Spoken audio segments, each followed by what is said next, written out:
Hello friend, आज गुरुवार हम गीता का अभ्यास जारी रखेंगे।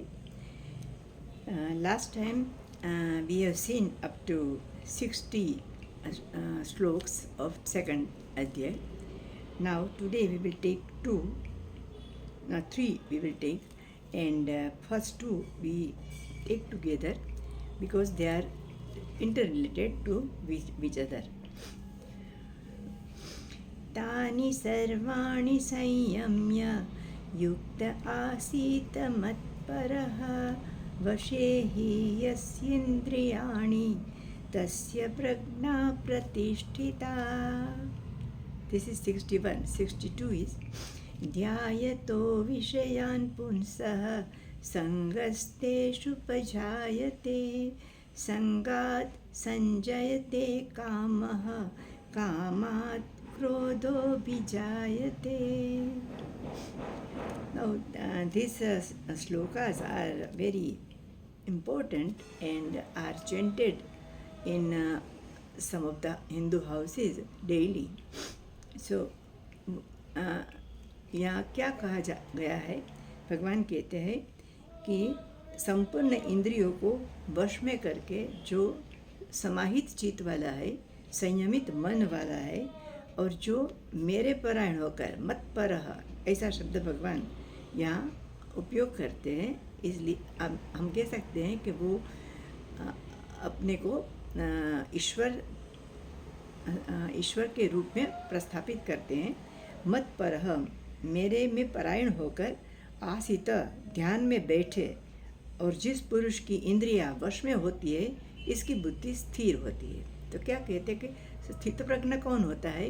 कि जिसने इंद्रियां सब अपने वश में की है और जो मेरे पर ध्यान लगाकर अपने अंतरात्मा को स्थिर कर सकता है, वो जो व्यक्ति है, वो जो पुरुष है, वो स्थित प्रज्ञ है. होता क्या है, जो इंद्रियां है ना, हम दूसरा भी साथ में ले लेते हैं चर्चा में, कि भगवान इसके बाद कहते हैं कि जो पुरुष मीन्स जो जीवात्मा, विषयों का चिंतन करने वाला विषयों के चिंतन करता है, जो पुरुष, वो विषयों में आसक्त हो जाता है, आसक्ति हो जाती है, और आसक्ति से उन विषयों की कामना होती है, और कामना में कोई विघ्न आ जाए तो उसमें से क्रोध उत्पन्न होता है. और क्रोध में से क्या होता है वो अगले श्लोक में कहेंगे. तो हम ये 2 श्लोक देखते हैं पहले. तो भगवान क्या कहते हैं कि जो इंद्रियों को संयम में रखकर, वश में रखकर, मेरा ध्यान लगाकर, मेरा में चित्त लगाकर जो बैठ सकता है अपने साथ, इंद्रियों को संयमित करके, वो पुरुष स्थित प्रज्ञ कहलाता है. एंड जो विषयों का चिंतन करता है, अंदर से विषयों का चिंतन करता है और बाहर से वो ऐसा शो करता है कि वो उसकी बुद्धि तो स्थिर है, संयमित है, पता ऐसा वास्तव में नहीं होता है. उसके क्या होता है? तो जो व्यक्ति, हमारे जैसा कोई व्यक्ति भी ऐसा होता है कि जो कुछ देखते हैं इंद्रिय द्वारा, सुनते हैं, उसके प्रति हमें राग हो जाता है. राग होने से क्या होता है कि उन विषयों में, उन पदार्थों में हमारा आसक्ति हो जाती है, इच्छा हो जाती है कि हम उसको प्राप्त करें. I like it so I will get it, ऐसी जो भावना है व्यक्ति के मन में, वो जो है, और ये जो भावना उत्पन्न होती है तो उसे प्राप्त करने का वो प्रयत्न करता है. वो जो प्रयत्न करने में जो बाधा डालते हैं, वो व्यक्ति भी हो सकता है, संजोग भी हो सकता है, परिस्थितियाँ भी हो सकती है, कोई भी हो, पर जो इसकी कामना की पूर्ति के मार्ग में विघ्न डालता है, उसके प्रति उसके क्रोध आ जाता है. तो ऐसी जो स्थिति है वो जो हो जाती है. हमें क्या समझना है कि इंद्रियां अपने आप तो खराब नहीं होती. हमने देखा है कि इंद्रियां रिपोर्टिंग करती है, बाहर के विषयों में हमें जानकारी देती है. वो जानकारी उपयोगी भी होती है. हमारे जो वैज्ञानिक है, जो डिस्कवरी करता है, अलग अलग प्रकार की इन्वेंशन करते हैं, वो उस इंद्रियों को भी उपयोग करते हैं. आँख द्वारा जो पढ़ते हैं, कान द्वारा जो सुनते हैं, देखते हैं, और अनुमान के द्वारा जो ऐसा होगा तो ऐसा होगा, होना चाहिए, ऐसा अनुमान करता है, 2 स्टेप एजम्पशंस करता है, और अमुक फैक्टर जो नहीं होगा तो क्या होगा, उसके बारे में भी हम ये कुछ एक्सपेरिमेंट करते हैं और इसके बाद वो नतीजे पर आते हैं कि this thing will be like that. इस तरह सब इन्वेंशन होता है। इसी तरह चंद्र के ऊपर पहुंच सकते हैं, मानव मंगल के प्रति पहुंच सकते हैं, वो पांचों इंद्रियों द्वारा। तो 5 इंद्रियों जो है वो रिपोर्टिंग है और वो हमारे लिए बहुत उपयोगी है। वो अपने आप तो खराब नहीं होती, लेकिन जब सामान्य मनुष्य के पास ये इंद्रियां होती है ना, तो हमने लास्ट टाइम देखा था ना कि एक एक इंद्रिया बड़ी बलवान है, बलात् अपने मन को खींच लेती है अपने तरफ। सो वो जो इंद्रिया है उस देखते हैं कुछ पदार्थ को, देखते ही उसके मन में क्या होता है कि उसके प्रति राग होता है। राग में इच्छा होती है कि वो तो ऐसा पदार्थ है जो मुझे पसंद है, तो मुझे पसंद है तो मुझे क्या करना है, उसे मुझे चाहिए, मुझे प्राप्त करना है। और प्राप्त करने में जो कोई विघ्न डालता है उसके प्रति उसे क्या हो जाता है, क्रोध हो जाता है। ये जो क्रोध है वो भी ऐसा होता है कि जो मनुष्य को सब कुछ भुला देता है। विवेक शक्ति वो उसकी गुम हो जाती है और वो कुछ भी न करने वाली जो वस्तु है वो कर बैठता है, अपने वश में नहीं रहता। तो ऐसा जो पुरुष है वो कहता है कि ये इसके मन में ऐसा होता है, पहले देखता है, फिर उसके पीछे इच्छा होती है, आसक्ति होती है, प्राप्त करने की इच्छा होती है, प्राप्त करने का प्रयत्न करता है, और इसके विघ्न में, मार्ग में जो कोई भी आए विघ्न, उसके प्रति उसे गुस्सा आता है। और गुस्सा आने के बाद क्या होता है, तो कहते हैं क्रोधात् भवति सम्मोहः, सम्मोहात् स्मृति विभ्रमः, स्मृतिभ्रंशात् बुद्धिनाशो, बुद्धिनाशात् प्रणश्यति। क्या होता है कि क्रोध से मूढ़भाव हो जाता है।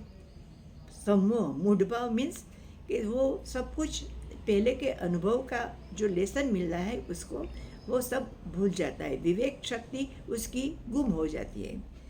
सम्मोहात् स्मृति विभ्रह, और जो ये मूढ़ता आती है, सम्मोह होता है, इसलिए उसको कुछ याद नहीं रहता कि क्या अच्छा है, क्या बुरा है, क्या करना चाहिए, क्या नहीं करना चाहिए। उसकी कोई स्मृति भूतकाल के अनुभव पर आधारित नहीं होती है।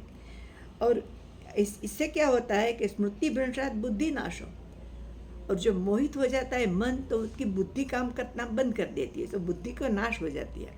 और जिस मनुष्य की बुद्धि नाश हो जाती है उसका क्या होता है, बुद्धि नाशात् प्रणश्यति, बुद्धि नाश होने पर वो विनाश पामता है, उसका अंत आ जाता है।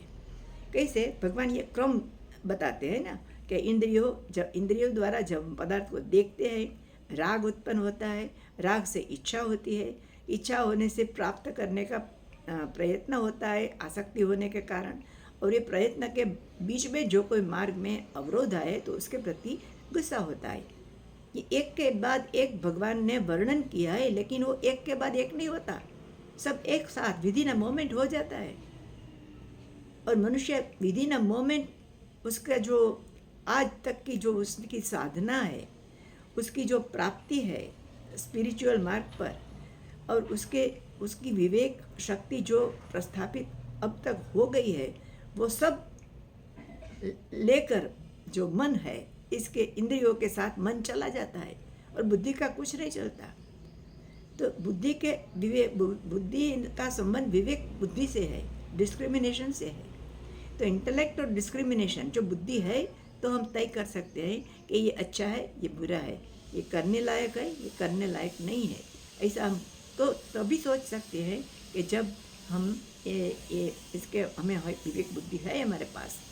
तो क्रोध होता है तब मनुष्य सब कुछ पहले का अनुभव याद नहीं रख सकता कि क्या मिला था पहला अनुभव।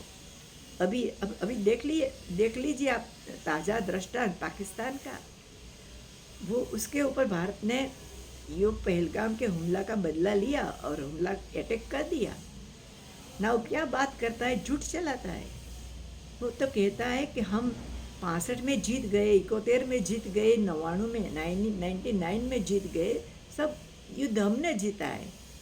तो ऐसे क्या है, उसके सरेंडर किया था भारत ने, उसको बहुत बुरी तरह उनका हाल किया था 99 में भी, और 71 में तो उसका hundreds of soldiers have surrendered to Indian army, but उसकी उसको क्रोध आया है भारत के प्रति, क्रोध के प्रति उसकी सम्मोह हुआ है, बुद्धि मूढ़ हो गई है, और भूतकाल के जो अनुभव है, जो स्मृति है, वो उसको कुछ याद नहीं रहता, और कुछ अच्छे जो कि निर्णय है वो उसकी बुद्धि करने के लायक नहीं होती। विवेक बुद्धि एक घुमा बैठता है, जुट चलाता है, और अपने मन में आए वो करता है, और अपनी शाख जो है, क्रेडिटिबिलिटी है, वो दुनिया के आगे वो घुमा देता है। और क्या होता है फिर, ये बुद्धि नाशात् प्रणश्यति, और जब बुद्धि नाश होती है तो मनुष्य का तो क्या होता है, मनुष्य का नाश होता है। विवेक बुद्धि है तो मनुष्य है। मनुष्य को ही भगवान ने 2 गिफ्ट दिए हैं, हमने देखा है पहले भी, कि अब काम करने की स्वतंत्रता, क्या करना चाहिए क्या नहीं करना चाहिए, वो तय करने की विवेक बुद्धि भी दी है। वो 2 वस्तु मनुष्य की योनि के सिवाय दूसरी कोई योनि में नहीं है। तो ये मनुष्य जन्म दुर्लभ है, उसमें हम ये जो घुमा बैठते हैं कि गिवन परिस्थिति में, आपेली परिस्थिति में, अपने सामने आई परिस्थिति में क्या करना चाहिए, वो हम तय करने के लिए जो विवेक होना चाहिए वो भी हमारे पास नहीं है, तो वो मनुष्य नहीं रहता, पहले पशु तुल्य हो जाता है, और उसका नाश होता है, उसका मनुष्यत्व का नाश होता है। तो वो भगवान कहते हैं कि ये सब होता है, मैंने क्रम में सब तुम्हें समझाया है, लेकिन वो होता है एक साथ, और एक साथ मनुष्य न करने लायक जो वस्तु है वो कर बैठता है। और क्रोध आने का मनुष्य अपनी काबू में नहीं रहता, वो कुछ भी बोल सकता है, कुछ भी कर सकता है, वो सब कुछ अपना विवेक, ये मनुष्य रहता ही नहीं है, पशु तुल्य हो जाता है। पशु को लगता है कि उसको मारूं, गधे को लगता है कि अपने पीछे से जे पैर है उससे उसको लात लगाऊं तो लगा देता है, वो विचार नहीं करता। मनुष्य ऐसा हो जाता है बुद्धि नाश के बाद।